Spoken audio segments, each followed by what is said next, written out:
Ladies and gentlemen, welcome to episode 3 of Jordan and Drew, the sports crew.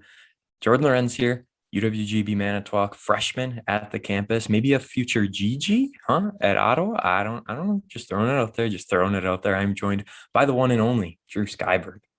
I'm Drew Skyberg. I'm a future University of Wisconsin Panther graduate. Maybe I could go to Ottawa with Jordon Lawrenz. We could party there. Go to Ottawa Senators game with me. That'd be fire. Do some hockey. Maybe get in a fight. There will be some hockey talk today here coming up. But first, before we get going, we just wanted to say that our episode today is dedicated to Oscar Friar. He was the Grand Canyon basketball player. If you haven't heard about his death yet, very, very tragic. He's just 23 years old. He died in a car accident just days after Grand Canyon lost to Iowa in the first round. It had nothing to do with drugs, nothing to do with a suicide or anything like that. It was just a terrible accident.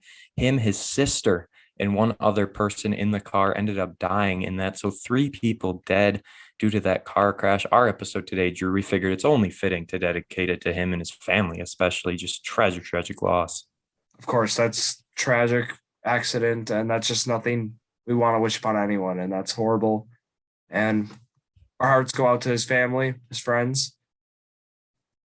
Couldn't say it any better myself, but I did want to give a shout out Elmbrook Swim Club. Very, very odd. You're probably like, what is going on here? But hey, I was in Florida, as you know, the last week. That's why we had our modified episode with the interview. And as I was getting on the plane back to Milwaukee, they were there. There was the whole swim club there. They're from Brookfield, I'm pretty sure.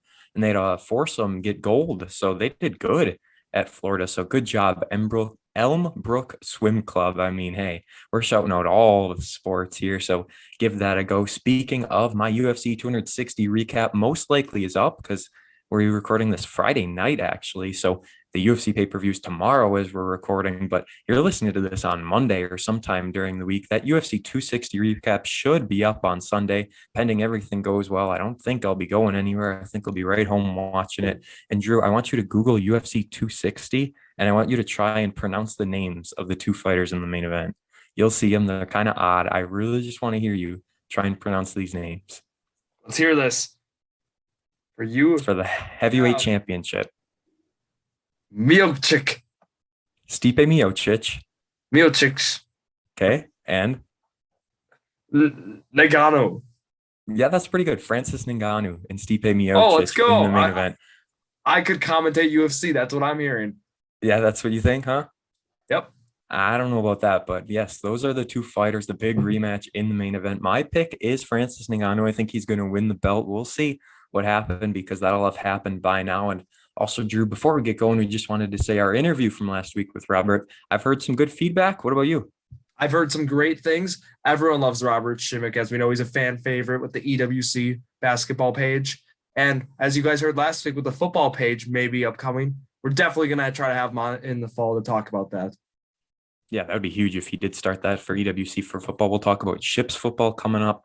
Boy, oh boy, we got some things to say about that. But yeah, again, we apologize. Robert's interview was, or not interview, his internet wasn't the greatest, but you got exactly what he was saying. There's only a few spots where it cut out. Otherwise, I think it was a tremendous interview for our first one. I think everything went smoothly. It all went to plan. And just like that, we're moving on this day in history. The date today, March 29th.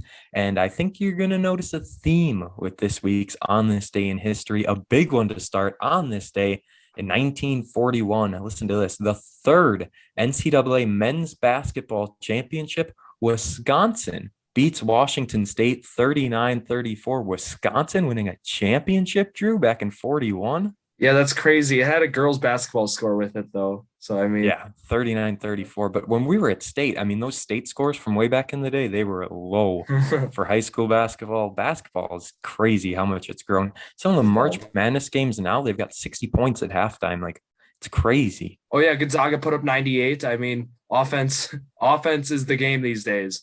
Yeah, defense wins championships. I don't know about that anymore because they're putting up just crazy numbers. On this day in 1976, the 38th NCAA men's basketball championship, Indiana beats Michigan 86-68. And that was the first time 2 teams from the same conference played in the title game. Obviously, both those teams from the Big Ten. On this day in 1982, the 44th NCAA men's basketball championship, North Carolina beats Georgetown in a close one, 63-62. The Tar Heels getting that win. And on this day in 1999, the 61st NCAA men's basketball championship, as Connecticut UConn beats Duke 77-74. And that says it's the Huskies' first title in first title game. So big win there for Connecticut. I mean, Drew, we're looking at these teams. A lot of them are still very competitive teams, and you're going back all these years. Up next is our weekly sports talk segment.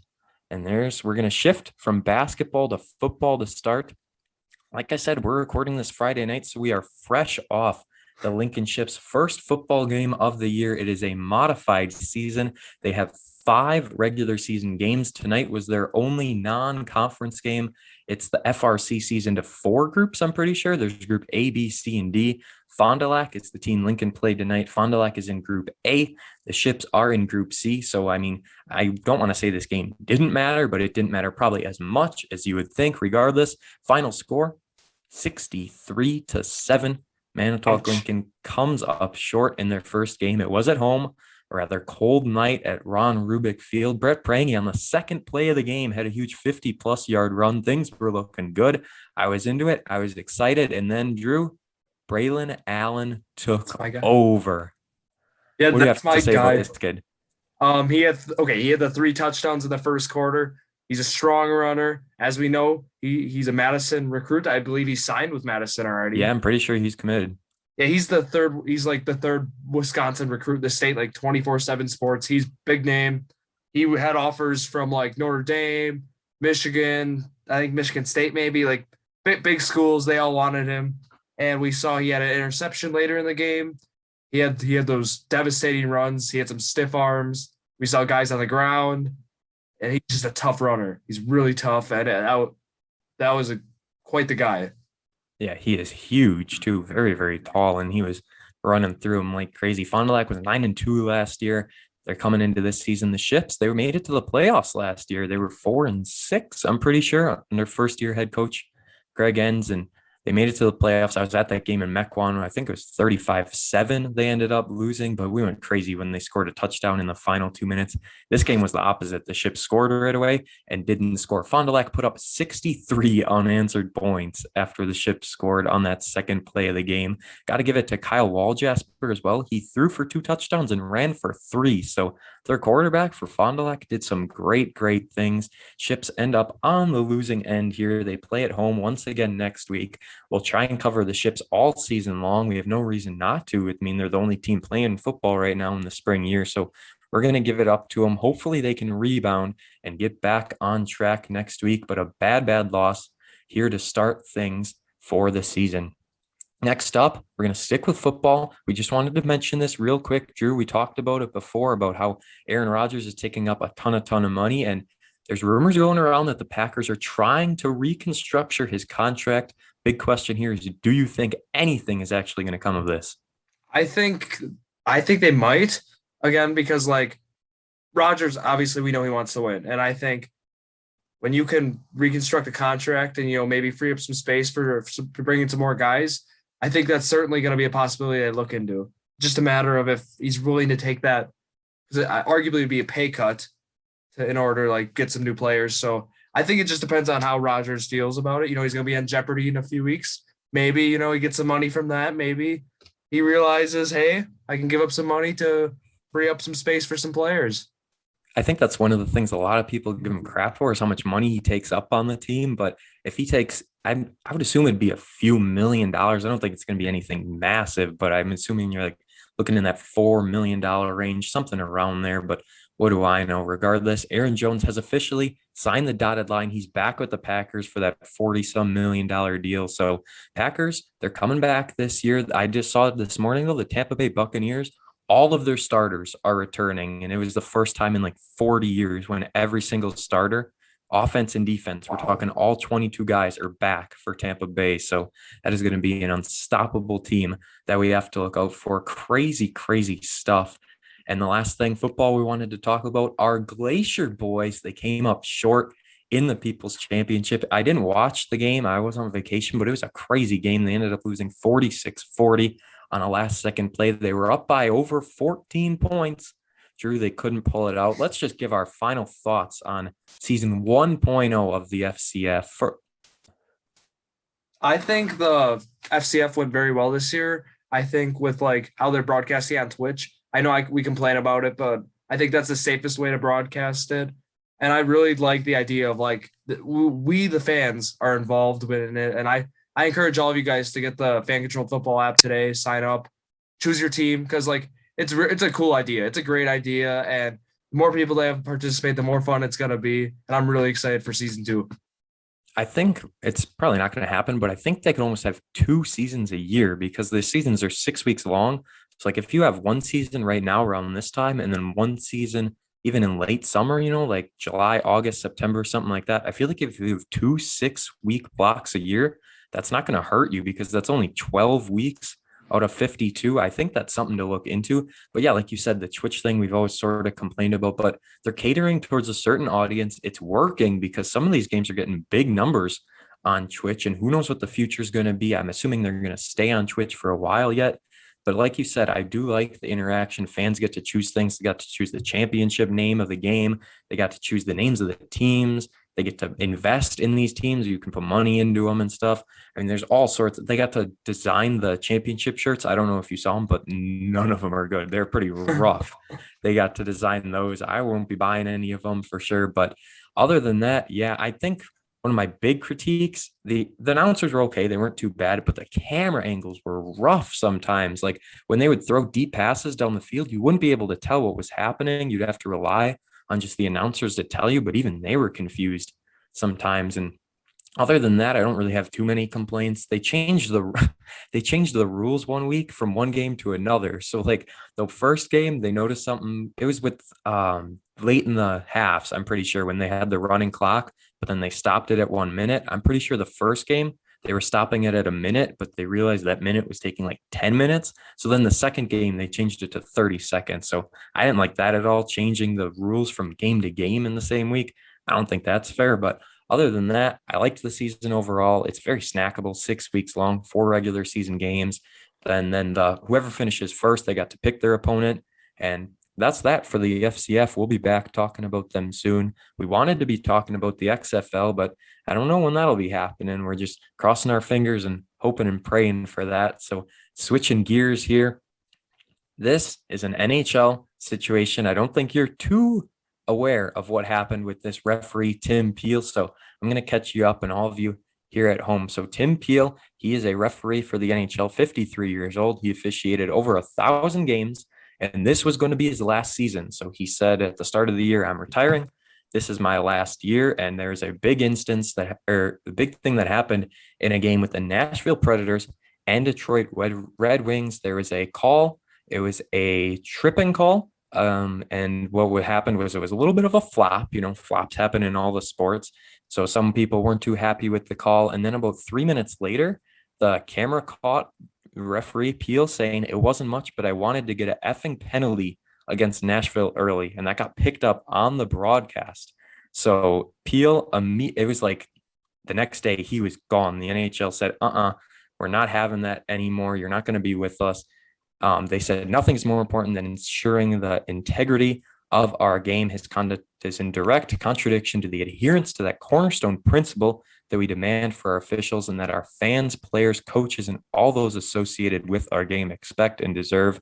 Makeup calls, Drew, they're the name of the game. They happen in all the sports, but you can't blatantly say this on air. You're a future official yourself. I mean, I don't think you're going to be getting into this kind of trouble.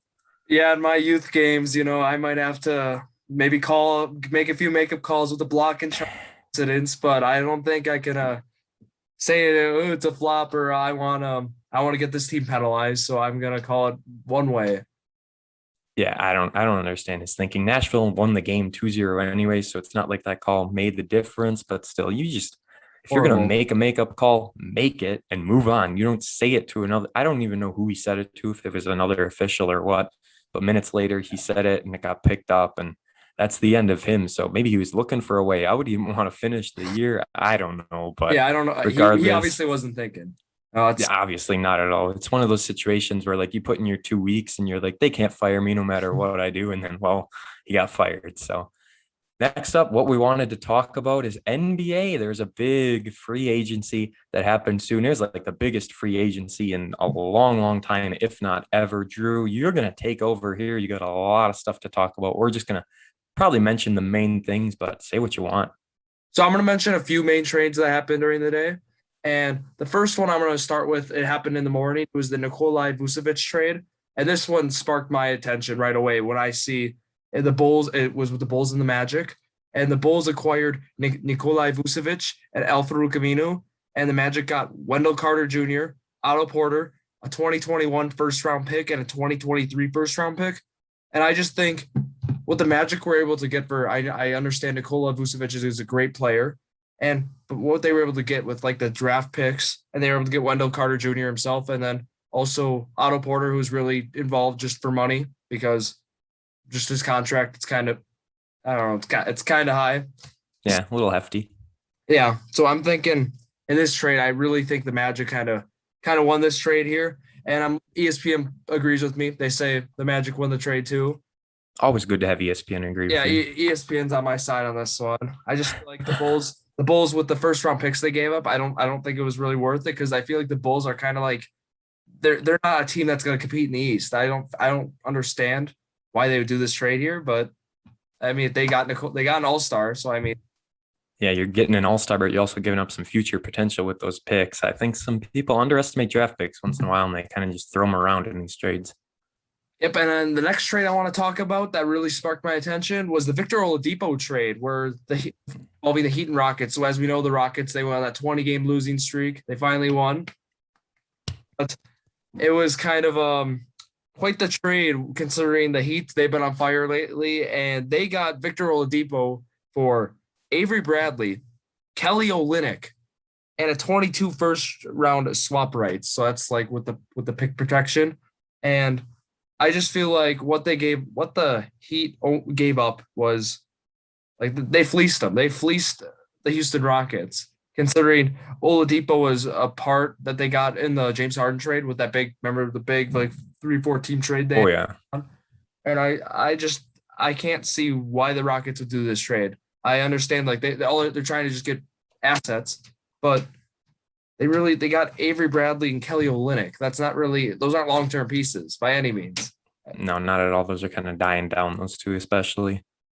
And then the final trade I would like to talk about today is a Nuggets Magic trade involving Aaron Gordon and Gary Clark to the Denver Nuggets. Aaron Gordon, the former dunk contest winner, right? Yep. Yes, sir. He had that iconic dunk, with the mascot, of course. Yes. Then the Orlando Magic acquire Gary Harris, RJ Hampton, and a 2025 protected first round pick. And I don't know, I feel like this trade, it was kind of even, but kind of not, with considering the Nuggets got Aaron Gordon and Gary Clark, so they covered some need with some size, and then with Gary Clark, for some perimeter shooting. And I just feel like with the Magic, they got Gary Harris, they got RJ Hampton, but they just, I don't know, it doesn't really fit what they need. They got one draft pick, which I mean that's good because like as you were talking about building out into your future, that's kind of where the Magic are. Considering they just traded Nikola Vucevic, but I don't understand what they got in return. Why are they going for Gary Harris, RJ Hampton? I just feel like they're not addressing really. They should have been going for more draft picks, not for more players. Like for like more like they're really just players to like fill roster spots until they get draft picks. Makes sense. Yeah, so ESPN agrees with me on this one too, which I'm glad they do. Oh, good. Gave the Nuggets an A-. They gave the Magic a C. So I'm glad ESPN's on my side on this one because at first, I thought, I saw some people talk about this trade. I thought they were talking about how Magic, nice job, Magic. You got draft pick. You got Hampton and Harris who have potential. And I don't know. I just glad ESPN's on my side, like I said, but I don't know. I don't know about that trade. Some interesting trades at the deadline is what I'm hearing here. And we're going to have a lot of NBA talk come playoffs time. I know we got a guest planned for that. So stay tuned because once NBA gets in the nitty gritty as they say. We'll be talking about it and focusing on it a lot more. So next, we want to shift gears down a step. We go from professional sports to college sports. Drew, Shaka Smart heading to Marquette. They wasted no time to replace Wojo. They found a replacement. This man from Texas, if you aren't aware, the number 3 seed Texas this year, they ended up losing their first round game to Abilene Christian. Big problem right out of the gate, Drew. Shaka Smart doesn't have a single tournament win with Texas under his resume. I think that's the only thing that stands out as bad, because that was the thing with Wojo. He didn't have any tournament wins, so we got rid of him. Smart potentially might run into the same problem. I hope that's not the case, like you said, but like with Shaka Smart, we know he was a part of that VCU team. He was the head coach when they made that Final Four run in 2011. So he has some tournament experience, but I know when he went to a program like Texas, you're expected to win, and he didn't win. And that's just, that got it, that they parted ways, and then he's coming to Marquette. And I like the guy.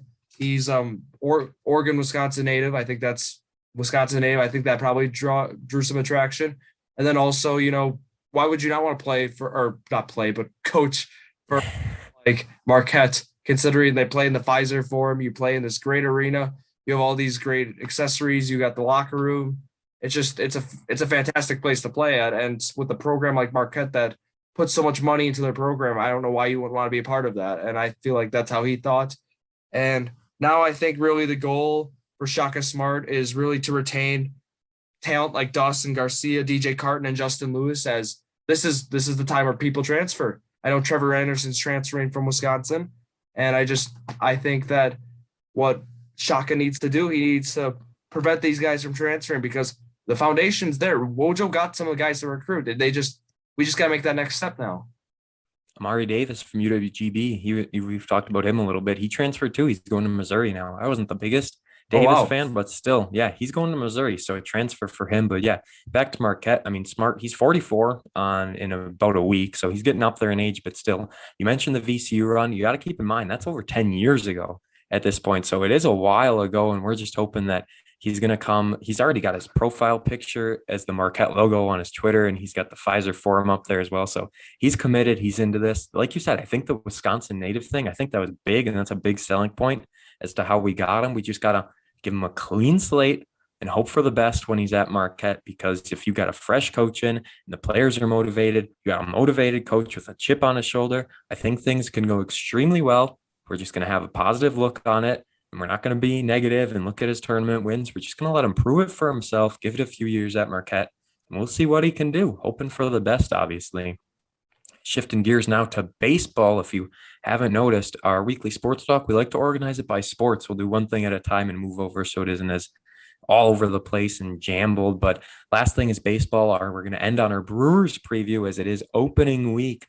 But first, I Let's wanted to go. mention the Manitowoc Bandits. I'm the PA announcer for the Bandits, a team here in Manitowoc. They play at Municipal Field. 7:30 first pitch for most of their games. Just some big things to look out for. The play ball tournament on May 23rd. 3 games will be at Municipal Field at 11, 1, and 3. So the first games happen on May 22nd. If the Bandits make it out of that first day, then they'll play in the Final Four and hopefully championship for the play ball tournament. That's the inaugural play ball tournament. It's replacing the Lakeshore Invitational. So we got a new fresh tournament. Bandits' first home game, June 11th. On Friday, they'll be hosting Algoma, 7:30 first pitch for that game. Ashwaubenon Lookouts are a new team in this league. They've gone under some new management for the Shoreland League, and boy, oh boy, they have a beautiful website that got posted, and everything's going to be stats, schedules. It's all going to be up there. It's going to be super easy to figure everything out. Rosters as well. I've had a lot of troubles with rosters, with just not being able to figure out people's names and stuff, but it's all going to be up there. It's a beautiful look. Military Day for the Bandits, July 10th. That's a doubleheader starting at 4. They play Casco in 6. They play Kiwani. So 12 league games this year, 7 teams in the league.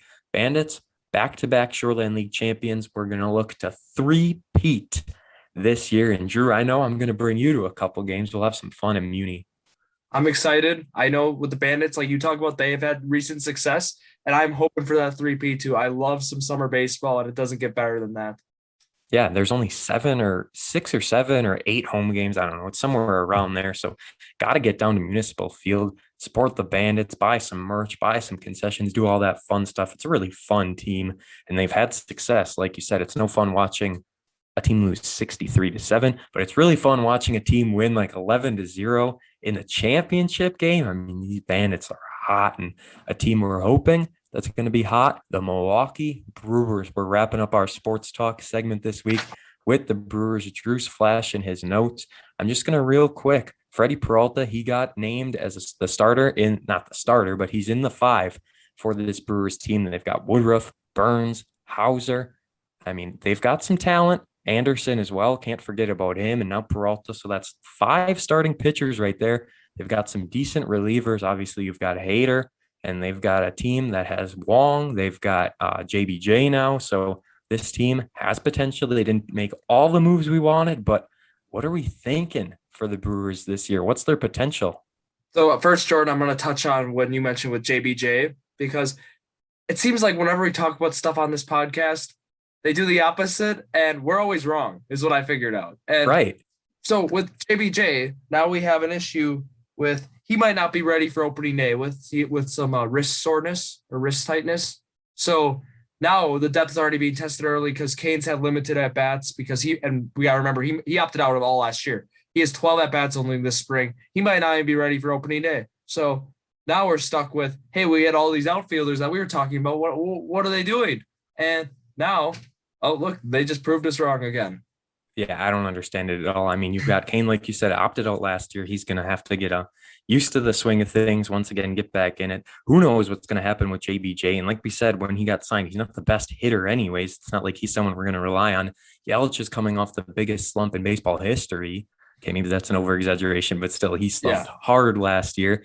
Then you've got Garcia in the outfield as well. He's solid. He's pretty good. But other than that, I mean, hey, we're just hoping that this team can turn some things around. I know some projections are saying that we're going to win the Central. That is exactly right.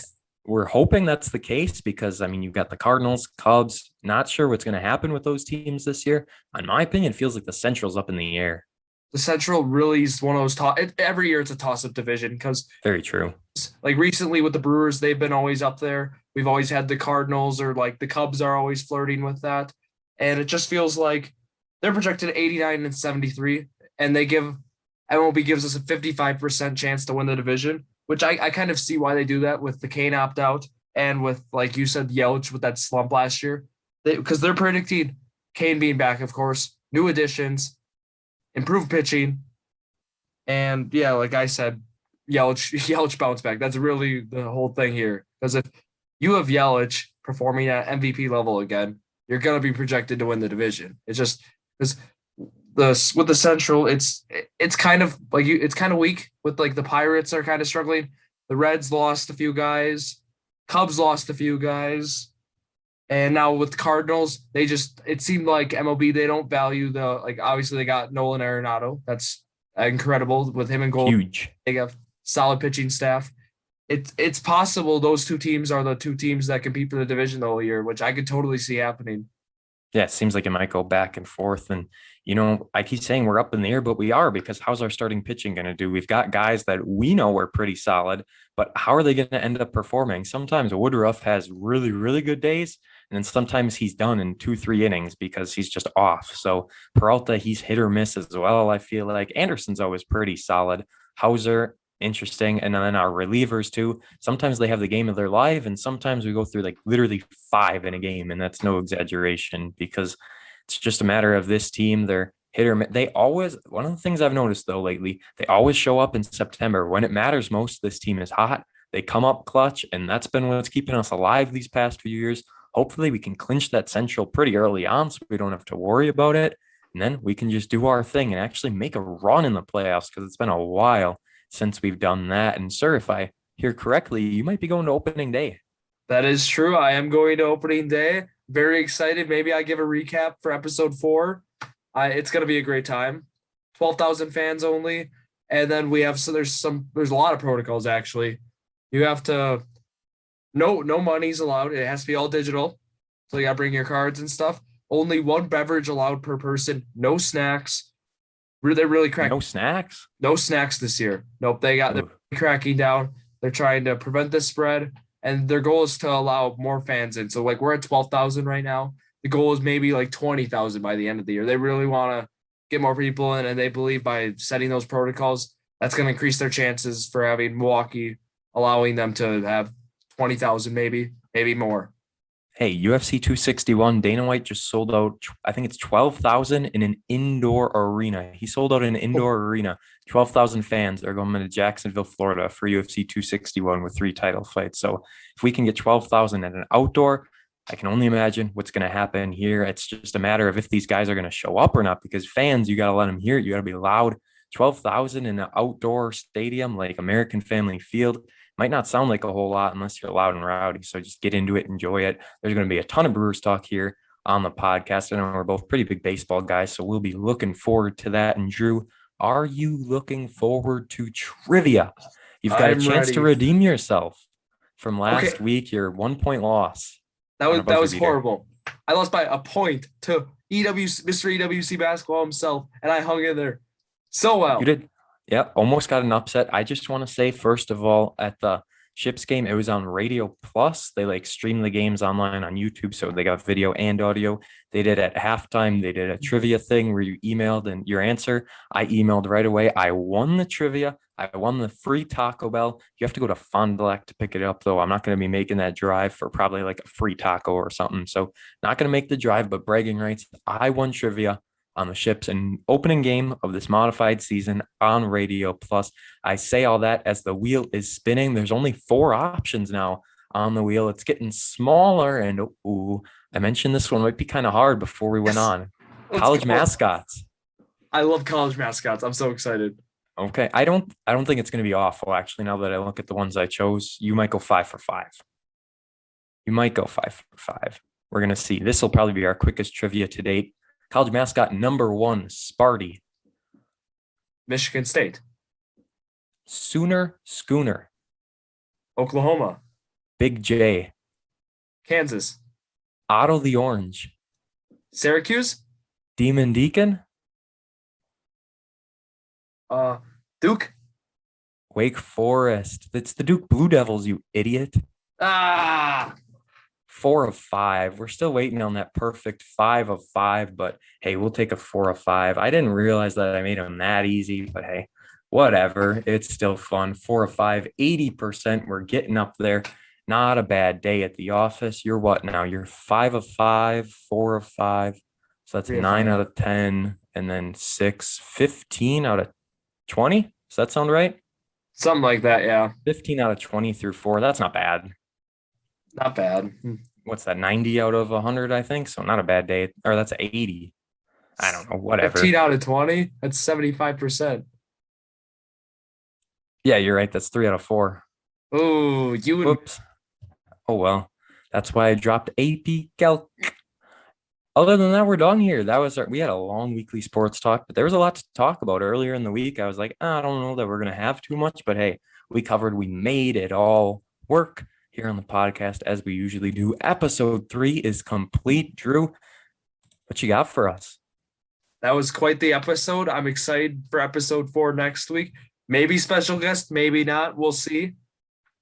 We don't want to have too many special guests. We don't want to run through them all, but I know I told you a special guest that I think we're going to have in a few months, and that's going to be big, and I think I can make it happen. So indeed, we will see. Go listen to that UFC 260 recap. I'm assuming it's up. If not, then I just got lazy and didn't record one, but there should be a recap up there. If we notice those aren't doing well after time, I'll just stop doing them. I won't waste my breath on you guys. Follow me on Twitter at Jordan_PXP. I never specified, but my name is spelled Jordon if you haven't noticed. So, I mean, I'm waiting for those Twitter followers. And if you haven't spelled it right, now you have JORDONLAW_PXP. Drew, it's like Drew Sky 10 or something. So I'm going to advertise a snap this week. Drew Skyberg, DREWSKYBERG. No spaces, no underscores, no capital letters. Nope, none at all. And that is going to wrap things up for episode 3, a longer one, but a good one at that. Thank you for listening to this episode of Jordan and Drew, the Sports Crew, the perfect podcast for you.